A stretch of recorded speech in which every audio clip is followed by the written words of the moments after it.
existe tipo de responsabilidade fiscal. Só para vocês terem ideia. Todo mundo sabe o que é pedalada fiscal? Vou repetir. É assim, o Fernando Henrique fez 8 anos, o Lula fez 8 anos, o Tribunal de Contas nunca deu defeito nisso. O que é pedalada fiscal? O Brasil tem bancos públicos. Então, esses bancos públicos, eles estão proibidos de emprestar dinheiro ao governo, pela lei de responsabilidade fiscal.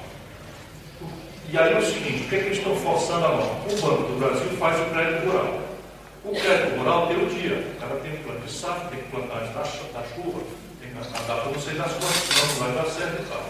E o Banco do Brasil não sabe quantas pessoas vão tomar quanto. Então, todo ano o governo diz assim, vai lá, Banco do Brasil, empresta o dinheiro na hora exata. Com um problema, o Brasil tem esse juro mais absurdo do planeta e o juro para a agricultura é subsidiado. Quem paga a diferença entre o juro absurdo que o próprio governo manda e o juro que o banco dá mais barato para o agricultor é o Tesouro Nacional. Só que essa diferença só vai ser apurada no fim do dispêndio. E foi exatamente o que aconteceu. E no fim do dispêndio ela pagou. Em 2015, não em 2014. Em 2014 passou o exercício. Por que os caras estão forçando a mão? Dizer que isso é um empréstimo. Percebe? A diferença que demorou para pagar é um empréstimo. Isso não é empréstimo. Não é nada. É simplesmente a apuração da contabilidade não dá para fazer antes. Em relação ao Banco do Brasil, o governo é responsável pelo pagamento de valores ao Banco do Brasil relativos à equalização de taxas de juros de empréstimos que são concedidos ao agronegócio brasileiro. Então, os produtores rurais recebem financiamentos junto ao Banco do Brasil com taxas favorecidas, com taxas diferenciadas, não são as taxas que uma pessoa comum obteria para um empréstimo, né, dada a opção política de subsidiar a agricultura e a pecuária como fator de desenvolvimento e segurança alimentar nacionais. E essa diferença de taxas de juros entre aquilo que o Banco do Brasil, o valor que o Banco do Brasil paga para captar recursos e o valor pelo qual ele empresta, esta política pública, então, é custeada pelo Tesouro Nacional por meio de pagamentos ao Banco do Brasil para recompor o seu funding, para recompor o seu conjunto de recursos. E esse pagamento tem o nome, então, de equalização de taxas de juros. A sistemática histórica e de boa prática bancária que o Tesouro sempre teve com todos os bancos públicos que realizam políticas de juros subsidiados, seja o Banco do Brasil, o BNDES, o Banco da Amazônia ou o Banco do Nordeste, sempre foi a de fazer a apuração do valor devido de equalização semestralmente para fazer o pagamento no mês subsequente.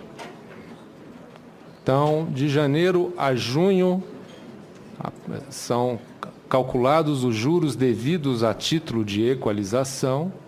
O Banco do Brasil comunica ao Tesouro Nacional, tenham a receber tanto a título de equalização, e no mês subsequente, dentro dos procedimentos operacionais normais do Ministério da Fazenda, esse valor é repassado ao Banco do Brasil. O que passou a acontecer é que o governo passou a atrasar também estes pagamentos, né? Acumulando um saldo negativo crescente junto ao Banco do Brasil. No final,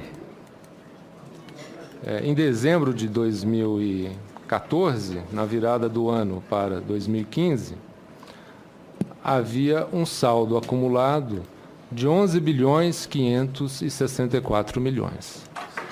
O valor mensal médio de geração desses valores de equalização é de 500 milhões de reais por mês. Então, ao final de cada semestre, espera-se que haja um valor devido do Tesouro para o Banco do Brasil da ordem de 3 bilhões de reais que deve ser pago no mês subsequente.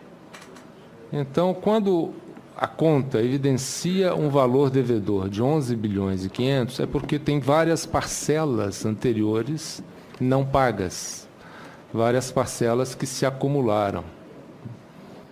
O que verificamos em 2015?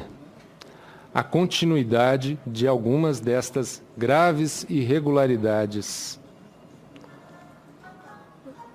O governo encerra 2014 devendo bilhões ao Banco do Brasil e ao BNDES. A Caixa ele pagou no final de 2014, mas ao Banco do Brasil e ao BNDES não. Ele entra o ano devendo parcelas de vários exercícios anteriores, portanto, um saldo acumulado bilionário. E se mantém nessa irregularidade durante todo o exercício de 2015. É fato notório que as pedaladas só foram quitadas, só foram pagas ao final de 2015. E vejam, senhores, foram pagas aquelas existentes todas de uma vez. Ao final, em dezembro, o governo paga tudo. Então, se pagou tudo em dezembro, poderia ter pago já antes, né? O problema é que ele não pagou porque não tinha dinheiro, ou ele não pagou porque ele não quis pagar. Ele não pagou, na minha visão, porque ele não quis pagar, porque ele queria executar outras despesas para as quais ele não tinha dinheiro. E ele executou as outras despesas para as quais ele não tinha dinheiro e incorreu numa ilegalidade gravíssima, e é um dos pilares da Lei de Responsabilidade Fiscal impedir que o ente controlador abuse do seu banco, abuse da sua instituição financeira, utilize o seu banco como fonte de recursos para despesas primárias.